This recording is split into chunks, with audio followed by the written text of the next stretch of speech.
आपकी host doctor जरका Naseem वालिद हाजिर है हमेशा की तरह खूबसूरत शख्सियत के साथ।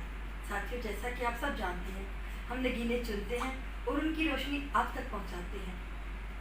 हमारे पास बहुत प्यारी शख्सियत हैं इस वक्त, मेरे दाएं जानिब और बाएं जानिब दोनों अनमोल शख्सियत हैं। मोहब्बत के लिए किसी मज़हब की ज़रूरत नहीं होती, किसी पाबंदी की ज़रूरत नहीं होती और मोहब्बत के लिए फासलों की भी ज़रूरत नहीं होती। एक कनाडा से आए हैं और एक हमारे प्रधान साहब हैं। यहाँ पे मैं एक छोटी सी बात आप लोगों के साथ शेयर ज़रूर करना चाहूँगी कि जब मैं प्रधान साहब की तरफ आ रही थी तो जावेद चौधरी साहब की मुझे कॉल आई कनाडा से। मैंने उन्हें कहा जी मेरा कॉल बंद कर दें, मैं प्रधान साहब के साथ मुलाकात करने जा रही हूँ। बड़े खुश हुए और मुझे कहने लगे मेरी किताबें जो आपके पास है वो लेके जाइएगा। तो उन्होंने दसना मैं लिखदा इंग्लिश चाहवा लेकिन मैं पंजाबी बोलना वा। आज हमारी जो गुफ्तगू होगी वो उर्दू पंजाबी इंग्लिश का मिक्सचर होगी। सब ज़बानें आप तक जाएंगी, आप इनको समझते हैं, महसूस करते हैं। अब आप सबको मिलवाते हैं उन हस्तियों के साथ। प्रधान बिशन सिंह साहब, अस्सलाम वालेकुम। सत श्री अकाल। बिशन जी कैसे हो तुसी? हाँ ठीक है, शुक्र है रब दा बड़ा एहसान है। सब तो पहले तो तारा बहुत शुक्रिया कि तुसी अपना कीमती वक्त सानू दिता। तारा बहुत शुक्रिया। शुक्रिया तोड़ा कि आज चौधरी साहब नाल मुलाकात करवाई। इन्हां दी बड़ियां तारीफां सुनिया सी, इन्हां दी किताबां जिहड़े आप जी ने मैनू पेश कीतियां सी ते बेशक रहदा ते कनेडा दे च, लेकिन लिखारी दे कोई सरहद नहीं। वो जिथे मर्जी रहे उन्होंने हक सच दे और कलम की आवाज़ के नाल सारी दुनिया च अपना पैगाम पहुँचा दें। तो मैं चौधरी साहब नूं इत्थे गुरुद्वारा डेरा साहब आण दे जी आई नूं कहंदा, वेलकम कहंदा ते बड़ी खुशी हो गई।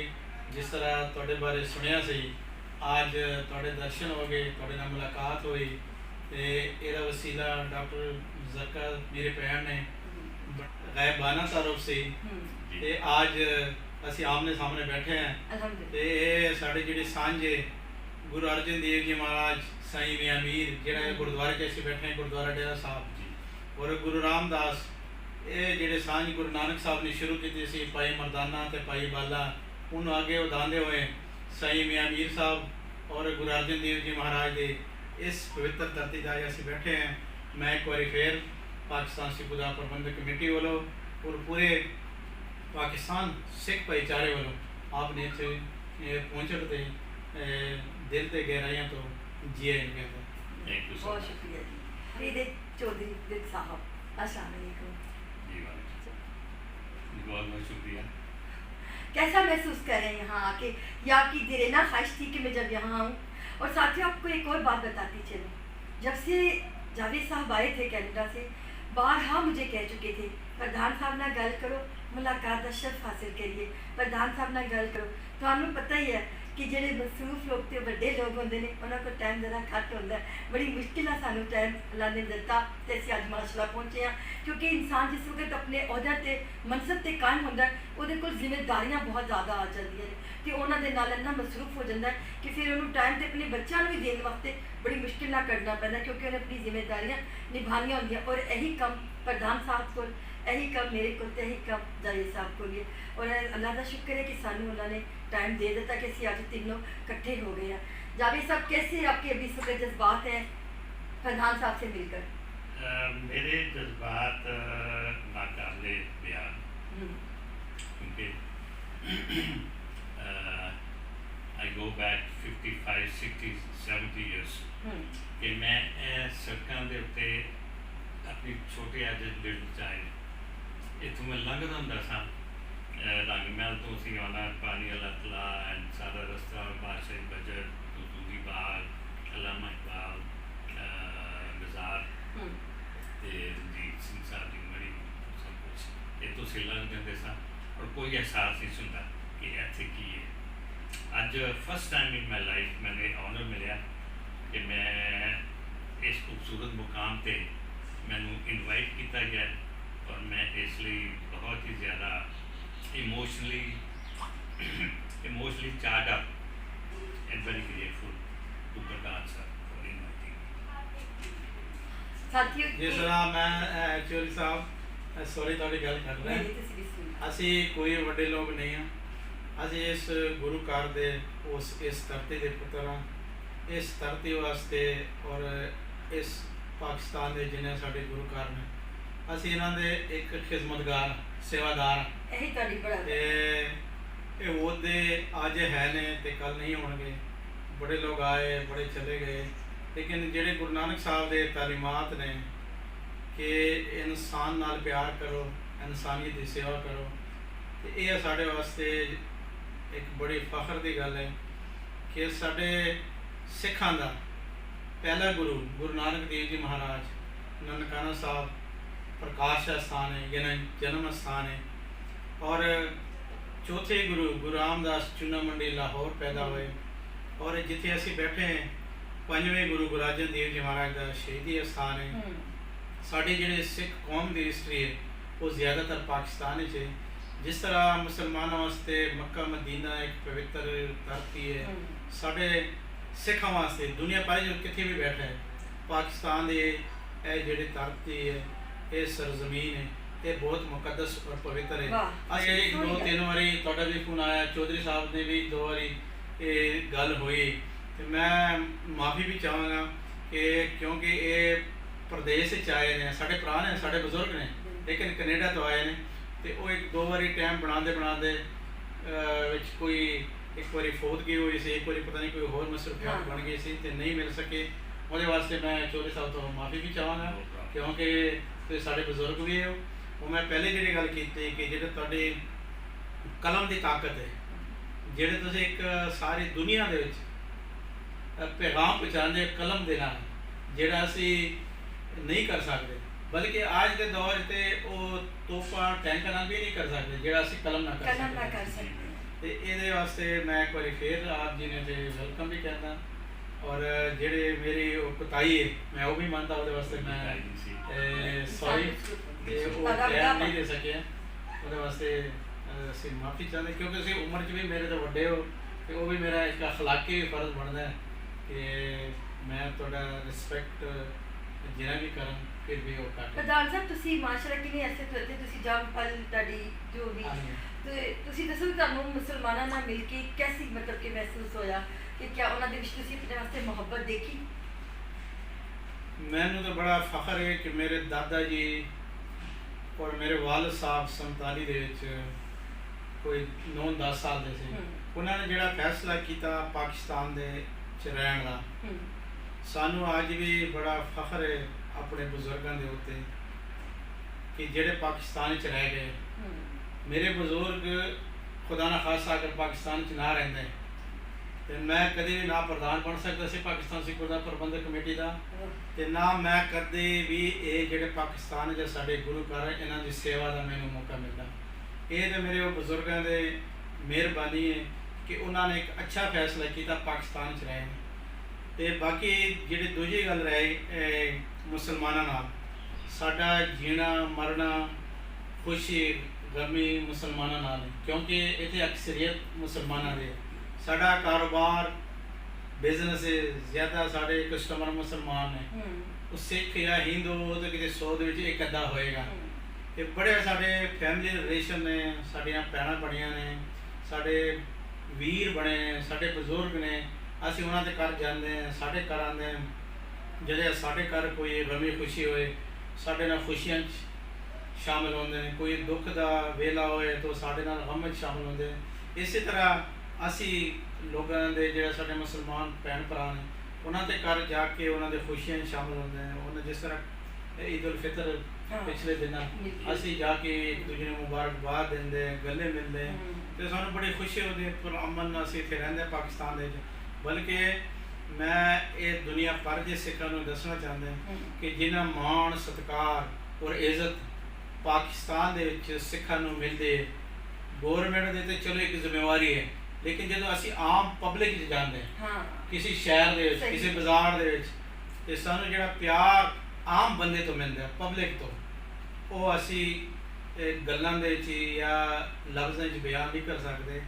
ਤੇ ਜਦੋਂ ਇੱਥੇ ਇੰਡੀਆ ਦੇ ਸਾਡੇ ਸਿੱਖ ਯਾਤਰੀ ਆਉਂਦੇ ਹਨ, ਉਹ ਜਦੋਂ ਬਾਜ਼ਾਰਾਂ 'ਚ ਜਾਂਦੇ ਹਨ, ਕਿਸੇ ਰਿਕਸ਼ੇ 'ਚ ਬੈਠ ਕੇ ਇੱਕ ਵਾਰੀ ਜ਼ਰੂਰ ਬੰਦਾ ਕਹਿੰਦਾ ਹੈ ਸਰਦਾਰ ਜੀ ਕਿਰਾਇਆ ਰਹਿੰਦੇ ਹੋ, ਕੋਈ ਇੱਕ ਸੂਟ ਜਾਂ ਕੋਈ ਸਾੜੀ ਲਈ ਜਾਂ ਕੋਈ ਸੂਟ ਲਿਆ, ਕੋਈ ਦੁਪੱਟਾ ਲਿਆ, ਤੇ ਉਹ ਦੁਕਾਨਦਾਰ ਇੱਕ ਵਾਰੀ ਜ਼ਰੂਰ ਕਹਿੰਦਾ ਸਰਦਾਰ ਜੀ ਤੁਸੀਂ ਸਾਡੇ ਮਹਿਮਾਨ ਹੋ। ਤੇ ਦੇਖੋ ਇਹ ਸਾਡੇ ਵਾਸਤੇ ਮੁਹੱਬਤਾਂ ਨੇ। ਤੇ ਜਦੋਂ ਉਹ ਸਰਦਾਰ ਇੱਥੇ ਆ ਕੇ ਸਾਡੇ ਨਾਲ ਗੱਲ ਕਰਦੇ ਨੇ, ਕਹਿੰਦਾ ਅਸੀਂ ਤਾਂ ਇੰਡੀਆ 'ਚ ਬੜੀਆਂ ਗੱਲਾਂ ਸੁਣੀਆਂ ਸੀ, ਇੱਥੇ ਤਾਂ ਬੜਾ ਪਿਆਰ ਮਿਲਿਆ, ਇੱਥੇ ਤਾਂ ਸਾਨੂੰ ਬੜਾ ਪਿਆਰ ਮਿਲਿਆ। ਤੇ ਅਸੀਂ ਫਿਰ ਉਹਨਾਂ ਨੂੰ ਇੱਕੋ ਅਸੀਂ ਬੇਨਤੀ ਕਰਦੇ ਹਾਂ ਕਿ ਤੁਸੀਂ ਸਾਡੀ ਗੱਲ ਨਾ ਕਰੋ, ਲੇਕਿਨ ਤੁਸੀਂ ਪਾਕਿਸਤਾਨ 'ਚ 10 ਦਿਨ ਦਾ ਇਹਨਾਂ ਦਾ ਟੂਰ ਹੋਣਾ, ਕਿ ਤੁਸੀਂ ਜੋ ਕੁਝ ਦੇਖਿਆ, ਜੋ ਤੁਹਾਨੂੰ ਲੋਕ ਮਿਲੇ ਨੇ, ਤੁਸੀਂ ਇਹ ਸਾਡਾ ਐਂਬੈਸਡਰ ਬਣ ਕੇ ਆਪਣੇ ਮੁਲਕ 'ਚ ਦੱਸੋ ਕਿ ਪਾਕਿਸਤਾਨ ਦੇ ਮੁਸਲਮਾਨਾਂ ਨੇ ਤੁਹਾਡੇ ਨਾਲ ਕਿੰਨਾ ਪਿਆਰ ਕੀਤਾ। ਇਹ ਜਾ ਕੇ ਆਪਣੇ ਇਲਾਕੇ 'ਚ ਦੱਸੋ ਕਿ ਹੋਰ ਸਾਡੇ ਜਿਹੜੇ ਉੱਥੇ ਬਜ਼ੁਰਗ ਬੈਠੇ ਨੇ, ਕਈ ਲੋਕਾਂ ਦੇ ਦਿਲਾਂ 'ਚ ਹੈ ਕਿ ਅਸੀਂ ਪਾਕਿਸਤਾਨ ਜਾਈਏ ਕਿ ਨਾ ਜਾਈਏ, ਉਹਨਾਂ ਨੂੰ ਦੱਸੋ ਕਿ ਪਾਕਿਸਤਾਨ ਜਾਓ, ਆਪਣੇ ਗੁਰੂ ਘਰਾਂ ਦੇ ਦਰਸ਼ਨ ਕਰੋ।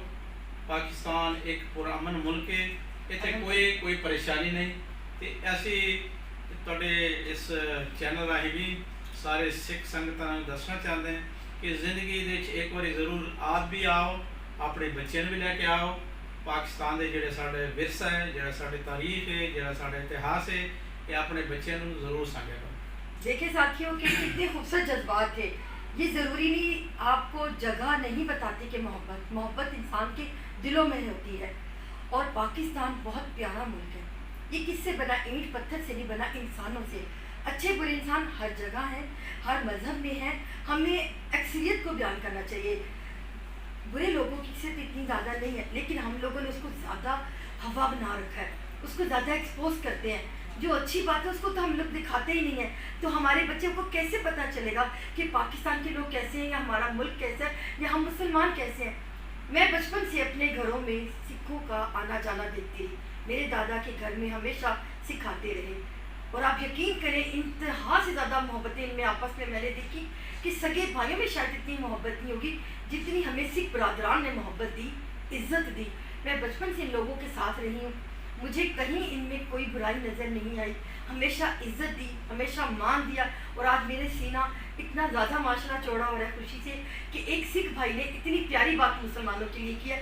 और मैं भी ये बात करती हूँ कि सिख बरादरान वाकई काबिल कदर है, हमें इनकी कदर करनी चाहिए।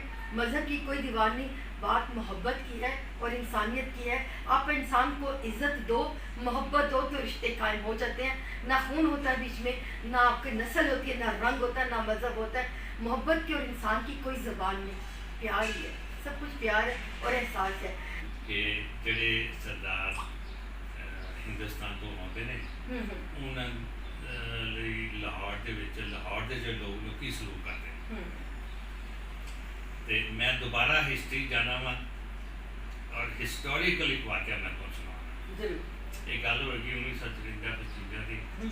ਤੇ ਇੱਕ ਯਾਤਰੀ ਇੰਡੀਆ ਤੋਂ ਆਏ, ਪੰਜਾਬ ਤੋਂ ਸਿੱਖ। मेरा ख्याल है कि मैं उस जमाने से मस्जिद वजीर खान स्कूल प्राइमरी 5वीं जमात का स्टूडेंट इफ माई मैमोरीज हो गया। तो अचानक असी देखा कि बेइंतहा सिख सड़कों से साढ़े इश्तिहार असी पिछे पिछे जाना करना, नमस्ते सरदार जी, नमस्ते सरदार जी। उन्होंने भी नमस्ते। मगर जिस मकसद में गल कर रहा कि लाहौर के जोड़े रेस्टोरेंट हैं उन्होंने उस सरदारां लई अपनी दुकानां ओपन कर दित्तियां कि जो मर्जी खाओ एंड नो चार्ज। तो हुण असीं देख के कोई बड़ी खूबसूरत गल है। अगर उस तो थोड़े साल पिछे जाओ तो पार्टीशन की जी साढ़े दिलों के एक किस्म की एक मुआद भरिया गया होया see about Hindus and Sikhs. वो मैं बिल्कुल उल्टा पाया कि इत्थे लाहौर के जोड़े लोग ने वो उन्होंने सरदारां लई अपने कपड़ियां दी दुकानां ते अपने रेस्टोरेंट जिन्हें रेस्टोरेंट उर्दू जो होटल कहते हैं उन्होंने मुफ्त खाने खवा रहे हैं। इन रिटर्न सरदारां ने की कीता?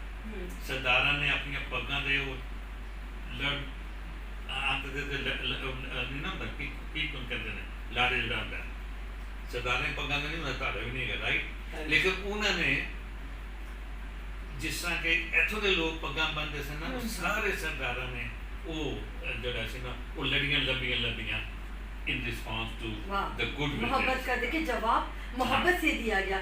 और ये दुनिया का सबसे बड़ा मेथड है कि अगर आप मोहब्बत दोगे तो मोहब्बत पाओगे, इज़्ज़त दोगे तो इज़्ज़त पाओगे। और साथियों, यही मेन मकसद था आज रिकॉर्डिंग करने का, कि मैं आप लोगों को बताना चाह रही थी कि हर मज़हब प्यार के काबिल है, हर इंसान प्यार के काबिल है। कोई दूर से आ जाए या करीब हो, उसे पहचानने की कोशिश करें। हमारे प्रधान साहब ने भी वही बात की है और जावेद साहब ने भी।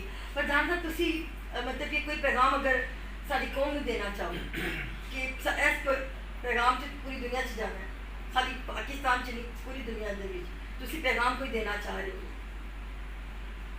मैं पैगाम अपने पाकिस्तानी जिहड़ी कौम है साढ़े जिहड़े साढ़े बाहर भी पाकिस्तानी वीर बैठे ने उन्होंने आगे मेरे ये दोनों हाथ जोड़ के बेनती है कि आजकल जिहड़ा साढ़े एक सोशल मीडिया के उत्ते और करंट इशू जो चल रहा है जिहड़े कि साढ़े पाक आर्मी के खिलाफ हाँ एक सोशल मीडिया के उत्ते ते मीडिया के उत्ते उन्होंने बुरा भला कहा जाता है, असीं इहदे पर जोर मजम्मत करते हैं। और जिहड़े पाक आर्मी है साडी, यह साडी है, ये साढ़े बच्चे ने, साढ़े भरा ने, साढ़े बजुर्ग ने। असी किसी के कहने के उत्ते अपने मुल्क के खिलाफ वो दुश्मन के हाथों च ना खेड़िए। सियासत अपनी जगह ते करो, लेकिन जो साढ़े इदारे ने, साढ़े सुप्रीम कोर्ट है, साढ़े सिक्योरिटी इदारे ने, साढ़े पाक आर्मी है या होर जिन्हें भी साढ़े इदारे उन्होंने अपने मकसद वास्ते उन्होंने उत्ते या उन्होंने निशाना बना के एक जुल्म है, ज्यादती है। असी अपने सारे नौजवान बच्चों को ये अपील करते हैं कि सियासत अपनी जगह पे, पार्टी अपनी जगह पे, ज़रूर अपने पार्टी की सपोर्ट करो, वोट दो, उन्हें जिताओ, लेकिन उसका मकसद ये नहीं कि आप अपने इदारे के उत्ते हमले करो। ये बिल्कुल मुनासिब गल नहीं। ये फायदा दुश्मन को होएगा और पाकिस्तान का नुकसान होएगा। बहुत प्यारी गल की तुसी प्रधान साहब, बहुत शुक्रिया। साथियों, ये बहुत खूबसूरत मैसेज है अगर आप इसको समझने की कोशिश करें। चंद दिन पहले मैंने एक पिटीशन लिखी थी, मज़हब की आड़ में सियासत के अलमबरदार इंसानियत को पामाल कर रहे हैं। अब आप इसको समझने की कोशिश करें। हम जिसको मर्ज़ी पसंद करें, जो सी मर्ज़ी पार्टी को पसंद करें, खुदारा ना मज़हब को बीच में लेके आए और ना अपने ज़ाती मफाद को बीच में लेके आए। किसी इदारे को, किसी को भी आप नुकसान मत पहुँचाएं। कोई ऐसी वीडियो मत बना के वायरल करें कि हम तमाशा बन जाए। खुद को कभी बदनाम ना करें, खुद को हमेशा अच्छी बात को फैलाएं, वो हमारे लिए अच्छी है। हम लोग खुद बुरे काम करते हैं और एक दूसरे पे इल्ज़ामात लगाने के लिए, उसे नीचा करने के लिए सब कुछ करते हैं और फिर हम क्या होते हैं, जगह सही होती है हम पर। इस बात से बचें। जावेद साहब, आप कोई पैगाम देना चाहते हैं? जो आजकल सियासत के ऊपर बात हो रही है, मज़हब के ऊपर हो रही है, आप क्या कहना चाहते हैं? आप कनाडा से आए हैं और आपका ज़िंदगी का ज़्यादातर हिस्सा कनाडा में गुजरा है, ठीक है ना? तो मैं चाहती हूँ कि आप भी कोई पैगाम अपना अगर 2 लाइनों में या जैसे आप बेहतर समझते हैं तो कौन को जी, मेरा थैंक यू फॉर आस्किंग। सियासत और मज़हब तो बालातर हो के मेरा एक पैगाम तो नहीं मैं कहूँगा, बल्कि मेरी ड्रीम है कि इंसान जो ने रिगार्डलेस ऑफ मज़हब व्हाटएवर आपस यूनिटी, इत्तेहाद, प्यार और मोहब्बत, अगर ये चीज़ अच्छी नहीं करते अज तो दुनिया कोई ज़्यादा लंबी वन चाहती नजर नहीं। Therefore, please, please, please give it a serious thought that we must live in peace and love each other in peace so that we can leave some legacy for our coming generations. ऐसा ही है साथियों। अब आपने देखा कि हम लोग क्या चाहते हैं, आप लोगों को एक अच्छा पैगाम देना चाहते हैं। ZNG का हमेशा से यही काम रहा है कि वो अच्छी बातें, अच्छी शिक्षा आप तक पहुँचाएँ और उनके दिल की आवाज़ आप लोगों के दिल तक पहुँचाएँ। जो हमारा प्रोजेक्ट है दिल से दिल तक, इसके लिए दुआ कीजिएगा और शाद रहें, आबाद रहें, हमारे साथ